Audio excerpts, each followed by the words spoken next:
Hello student, welcome to the new chapter which is Advanced JavaScript. In last two chapter we discussed about how to create HTML program, and related to search engine optimization we discuss different concepts. So in today's session we are going to start new chapter which is Advanced JavaScript, and related to JavaScript we discuss various concepts in this chapter. So let us start with Advanced JavaScript. Basically, first of all, let us see the introduction.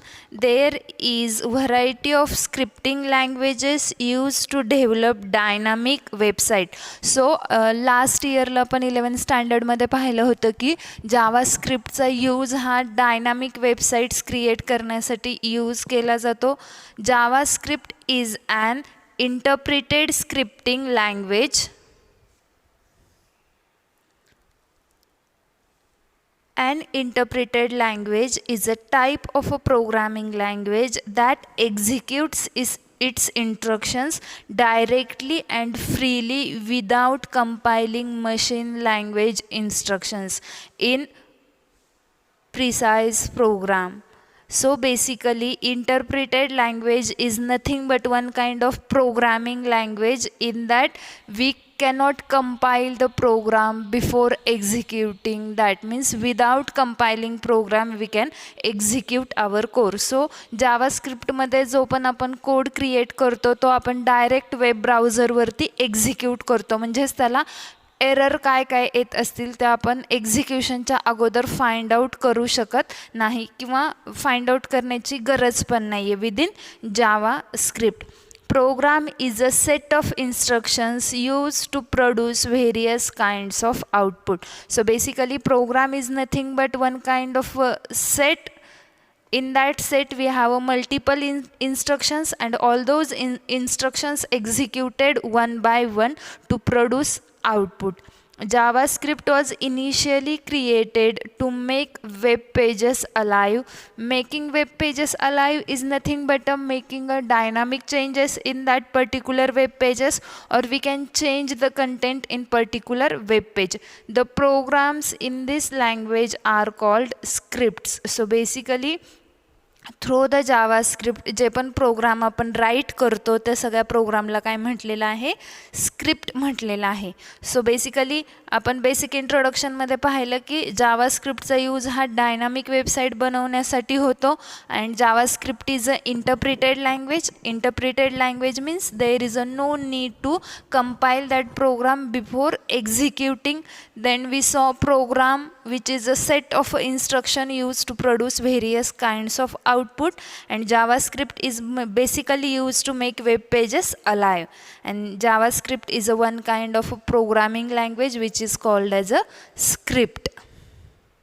So after discussion of a basic introduction, let us see various features of JavaScript.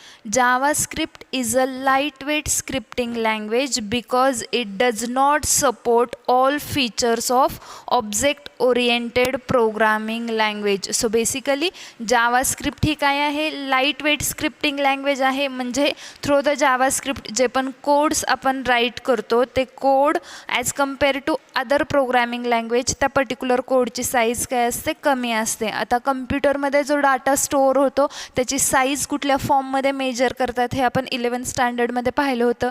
Like KB, MB, GB, TB ह्या फॉर्ममध्ये आपण कम्प्युटरचा data store करत असतो. So basically जावास्क्रिप्टचे जे programme आहेत ते store करण्यासाठी खूप कमी जागा लागते. That's why it is called as a light weight scripting language. Then second one is a no need of a special software to run script programs. Means जसं की HTMLचे प्रोग्राम एक्झिक्यूट करण्यासाठी आपल्याला कुठल्याही स्पेशल सॉफ्टवेअरची गरज पडत नाही. सेम जावास्क्रिप्टचे प्रोग्राम एक्झिक्यूट करण्यासाठी आपल्याला कुठल्याही सॉफ्टवेअरची गरज पडत नाही.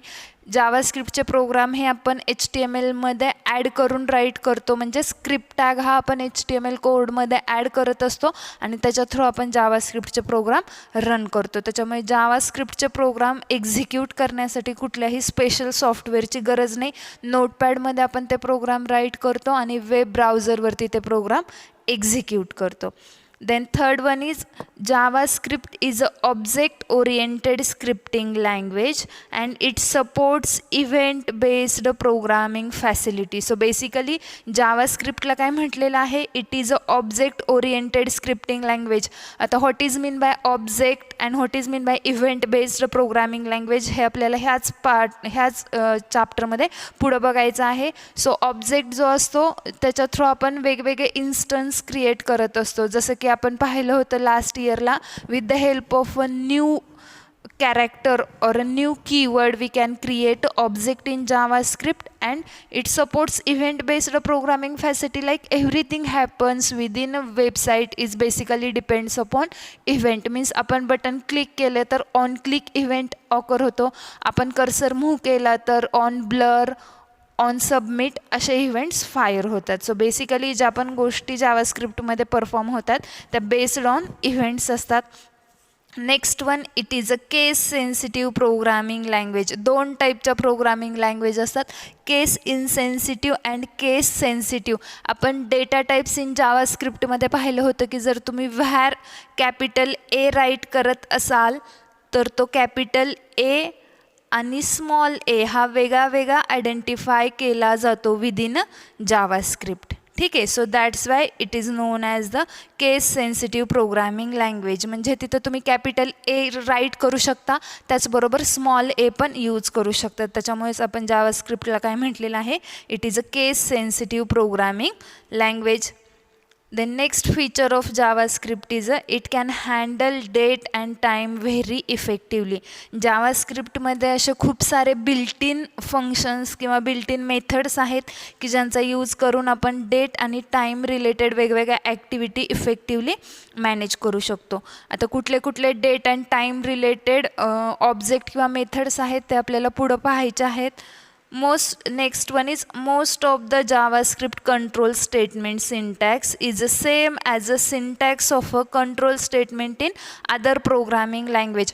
वेगवेगळ्या प्रोग्रामिंग लँग्वेजमध्ये प्रत्येक कंट्रोल स्ट्रक्चर राईट करण्याचे सिंटॅक्स हे वेगळे वेगळे असतात. बट इन जनरल जावास्क्रिप्टचे जे कंट्रोल स्टेटमेंटचे सिंटॅक्स आहेत ते अदर प्रोग्रामिंग लँग्वेजला सिमिलर आहेत. Seventh one, an important part of a JavaScript is the ability to create a new function within script. So basically important part of a JavaScript is used to create a function within script. आपण last इयरला खूप सारे programs पाहिलेत related to function की ज्याच्या through आपण at a time एका प्रोग्राममध्ये एकापेक्षा जास्त फंक्शन्स क्रिएट करू शकतो with the help of JavaScript.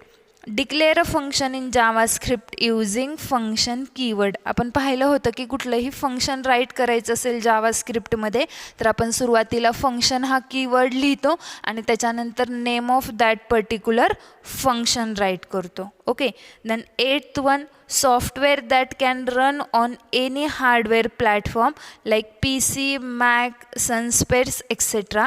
or software platform like Windows, Linux, Mac OS, etc. is called as a platform independent software. JavaScript is a platform independent scripting language. So basically platform independence means एकच application आपण एका सिस्टीमवरती create केलं तर तेच application आपण without making changes other सिस्टीमवरती किंवा other कम्प्युटरवरती perform करत असू तर त्याला आपण काय म्हणतो, platform independent software. So basically JavaScript is a platform independent scripting language. ठीक आहे. तर अशा पद्धतीचे 9 फीचर्स आहेत रिलेटेड टू जावास्क्रिप्ट की ज्याच्यामध्ये आपण सुरुवातीला पाहिलं होतं it is a light weight scripting language. Then second one, no need of a special software. Then third one, it is a object oriented and event based programming language. Next one, it is a case sensitive programming language. Then it can handle date and time very effectively and the control statement syntax are same as other programming languages. We can create a new function within JavaScript with the function keyword. And eighth one is a JavaScript is a platform independent software or a platform independent scripting language. हे 9th features आहेत. ह्याच्यातले खूप सारे features आपण 11th स्टँडर्डमध्ये पण पाहिलेले आहेत. Okay, so let's move on to the next topic, which is types of a scripting. There are two type of a scripting. Scripting लँग्वेजेसचे generally दोन टाईप असतात की ज्याच्यातला पहिला आहे सर्व्हर साईड स्क्रिप्टिंग लँग्वेज आणि दुसरा आहे client side scripting language. 12th स्टँडर्डमध्ये आपल्याला दोन टाईपच्या स्क्रिप्टिंग लँग्वेजेस बघायच्या आहेत. एक म्हणजे सर्व्हर साईड स्क्रिप्टिंग आणि दुसरं म्हणजे क्लायंट साईड स्क्रिप्टिंग. हा जो आपला ॲडव्हान्स्ड जावा स्क्रिप्ट चॅप्टर आहे तो बेसिकली क्लायंट साईड स्क्रिप्टिंग लँग्वेजवरती बेस्ड आहे आणि आपला जो 5th नंबरचा चॅप्टर आहे PHP तो कम्प्लिटली सर्व्हर साईड स्क्रिप्टिंग लँग्वेजवरती बेस्ड आहे. तर आपण ह्या चॅप्टरमध्ये related to client side scripting वेगळ्या वेगळ्या कन्सेप्ट्स बघणार आहोत. So let us discuss firstly what is mean by client side scripting and what is mean by server side scripting. Okay, so firstly discuss about client side scripting. In this type the script reside on client computer or a browser and that can run on a client. Basically these types of a script are placed inside HTML document. जो client side script चा part आहे त्याच्या through जे पण आपण programme right करतो ते client साईडला असतात किंवा वेब ब्राउझरवरती एक्झिक्यूट होतात. फॉर एक्झाम्पल आपण प्रोग्राम करतो ॲडिशन ऑफ 2 नंबर. तो प्रोग्राम फक्त आपल्याच कम्प्युटर स्क्रीनवरती दिसतो, बाजूच्या दिसत नाही. का? Because that particular program resides on client machine or a web browser. Okay, so related to client side scripting जे पण प्रोग्राम फक्त एकाच मशीनवरती दिसतात it is known as the client side scripting language and second one is a server side scripting language. In this type, the scripts resides on a web browser. To execute the script, it must be activated by client. Then it is executed on web server. So basically, जे पण program web सर्व्हरवरती असतात किंवा जे पण applications web सर्व्हरवरती असतात त्या सगळ्यांना काय म्हटलेलं आहे?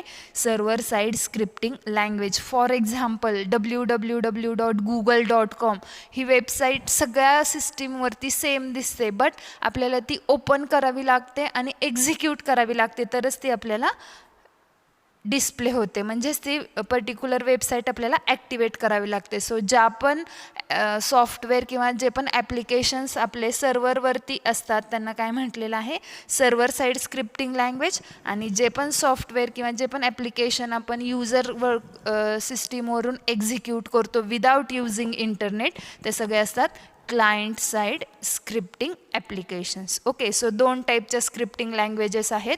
First one is a client side scripting and second one is a server side scripting. Then let us see the difference between server side scripting language and client side scripting language. Basically first one, server side scripting is used at the backend where the source code is not visible or hidden at the client side or a browser. आता server side स्क्रिप्टिंगमध्ये म्हटलेलं आहे की server side scripting ही बॅकएंडला work करते आणि त्याच्यामध्ये जो पण code right केला जातो तो क्लायंटला म्हणजेच युजरला व्हिजिबल नसतो.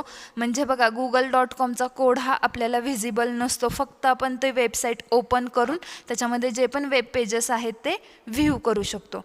देन क्लायंट साईडमध्ये दिलेलं आहे a client side scripting is used at the front end which users can see from the browser. So basically client side scripting language he front एंडला यूज केली जाते की ज्याच्यामध्ये यूजर वेब ब्राउझरवरून ती पर्टिक्युलर स्क्रिप्टिंग लँग्वेज बघू शकतात. म्हणजेच आपण जे नॉर्मल प्रोग्रामिंग करतो ते क्लायंट साईडला असतात आणि ज्या वेबसाईट्स आपण इंटरनेटच्या मदतीने बघतो त्या सगळ्या सर्व्हरवरती स्टोअर असतात.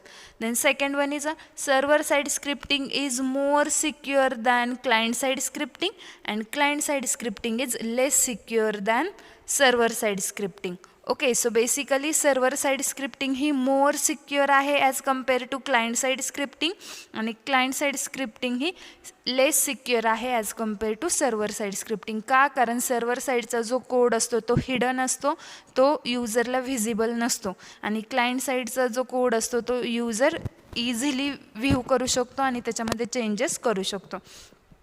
Third one is when a server-side script is processed, it communicates to the server. So जेव्हा सर्व्हर साईडवरून एखादी स्क्रिप्ट एक्झिक्यूट होते त्यावेळेस ती सर्व्हरसोबत कम्युनिकेट करते. आणि client side scripting does not need any server interaction. म्हणजे क्लायंट साईड स्क्रिप्ट ज्या आपण एक्झिक्यूट करतो नॉर्मल HTMLचे किंवा जावा स्क्रिप्टचे प्रोग्राम, त्याच्यासाठी तुम्हाला सर्व्हर इंटरॅक्शनची गरज नसते. म्हणजेच जेव्हा तुम्ही सर्व्हर साईड रिलेटेड एखादी ॲक्टिव्हिटी करता तिथे तुम्हाला इंटरनेटची आवश्यकता असते. बट जिथे तुम्ही client side related any activity करता तिथे तुम्हाला इंटरनेटची गरज नसते. Then next one is a server-side scripting language involves languages such as PHP, ASP.NET, Ruby, Python, C#, etc. All are the examples of server-side scripting languages. So server side scripting ज्या languages आहेत त्याच्यामध्ये PHP, ASP.NET, Ruby, Python, C# ह्या programming languages येतात. तर client side scripting languages involves languages such as HTML5, JavaScript etcetera. So basically client side स्क्रिप्टिंगमध्ये HTML, JavaScript ह्या programming languages येतात. So the 12th स्टँडर्डमध्ये तुम्हाला HTML5, जावास्क्रिप्ट आणि PHP ह्या 3 प्रोग्रामिंग लँग्वेजेसचा स्टडी करायचा आहे. त्याच्यामध्ये HTML5 आणि जावास्क्रिप्ट ह्या क्लायंट साईड स्क्रिप्टिंग लँग्वेज आहेत आणि PHP ही सर्व्हर साईड स्क्रिप्टिंग लँग्वेज आहे. Then next difference is server-side scripting is useful in customizing the web pages and implementing the dynamic changes in the website. So basically through the server-side scripting languages we can make a dynamic changes in website. म्हणजे वेबसाईटमध्ये आपण website रनिंगमध्ये असेल तरी पण त्याच्यामध्ये changes करू शकतो through the server side scripting. जसं की आपण पाहतो की गुगल ह्या वेबसाईटचा जो लोगो आहे तो फ्रिक्वेंटली चेंज होतो. ती वेबसाईट रनिंगमध्ये असते आणि लोगो चेंज होत राहतो. म्हणजेच एखाद्या वेबसाईटमध्ये तुम्हाला डायनामिकली चेंजेस करायचे असतील तर आपण server side scripting language use करतो. And in client side scripts, client side scripts are generally used for validation purpose and effectively minimize the load of a server. So basically client side scripting language through आपण काय केलेलं असतं की validation करतो. जो पण data यूजरकडून submit होत असतो सर्व्हरला, before going to server we can validate that particular information so that only accurate information submit to the server. आता आपण व्हॅलिडेशन रिलेटेड HTML5 मध्ये खूप सारे इनपुटचे टाईप आणि रिस्ट्रिक्शन्स पाहिलेले आहेत की ज्याच्या थ्रू आपण क्लायंट साईड स्क्रिप्टिंगमध्ये व्हॅलिडेशन यूज करू शकतो. Then last one is special software like web server software is required to execute a server side script and client side script requires web browser as an interface. So basically server side script जर तुम्हाला execute करायचे असेल तर त्याच्याशी related special software use करावे लागतात. आणि client side script जर तुम्हाला एक्झिक्यूट करायचे असेल तर तिथं तुम्हाला कुठल्याही सॉफ्टवेअरची गरज नसते. जस्ट आपण वेब ब्राउझर थ्रू ते particular client side script execute करतो. सो आज आपण related to advanced JavaScript, basic concept of JavaScript पाहिलं, त्याच्यानंतर टाईप्स ऑफ जावास्क्रिप्ट पाहिले आणि difference between client side scripting and server side scripting हा पार्ट पाहिलेला आहे. ह्याच्याशी रिलेटेड ज्या पण नोट्स आहेत त्या नोटबुकमध्ये लिहून काढा. अगेन कोणाला काही डाऊट असेल तर तुम्ही ग्रुपवरती क्वेश्चन विचारू शकता. थांबूयात.